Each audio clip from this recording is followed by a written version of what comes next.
Molecular orbital configuration. അത് 4th ചാപ്റ്ററിലെയാണ്. Very important ആയിട്ടുള്ള ഒരു ഇതാണ് molecular orbital configuration.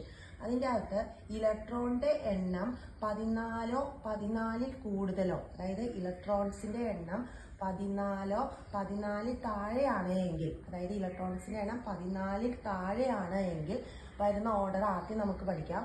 Sigma 1s, sigma star 1s, sigma 2s, sigma star 2s, pi 2px is equal to pi 2py, sigma 2pz, pi star 2px is equal to pi star 2py, sigma star 2pz.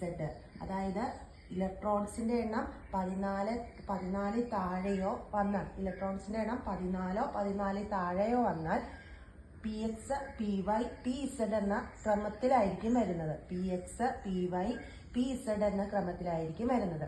ഇനി ഇലക്ട്രോണിൻ്റെ എണ്ണം 14ൽ കൂടുതലായാൽ, ഇലക്ട്രോൺസിൻ്റെ എണ്ണം 14ൽ കൂടുതലായാൽ ഓർഡറിന് ഒരു change ഉണ്ട്.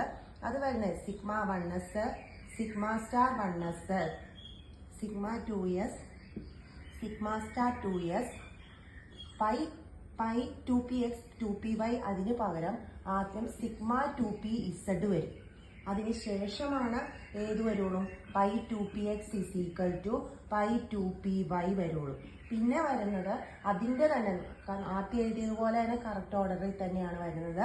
Pi star 2px is equal to pi star 2py, sigma star 2pz. ഈ ഓർഡറിലാണ് വരുന്നത്. അന്നേരം ഒന്നുകൂടി ശ്രദ്ധിച്ചോ. 14 താഴെയാണ് എങ്കിൽ P X P Y P Z എന്ന് വരും. 14 കൂടുതലാണ് ഇലക്ട്രോണുകളുടെ എണ്ണം എങ്കിൽ ആദ്യം ഇസഡ് വരും. അതിനുശേഷമേ പി എക്സും പി വൈയും വരികയുള്ളൂ.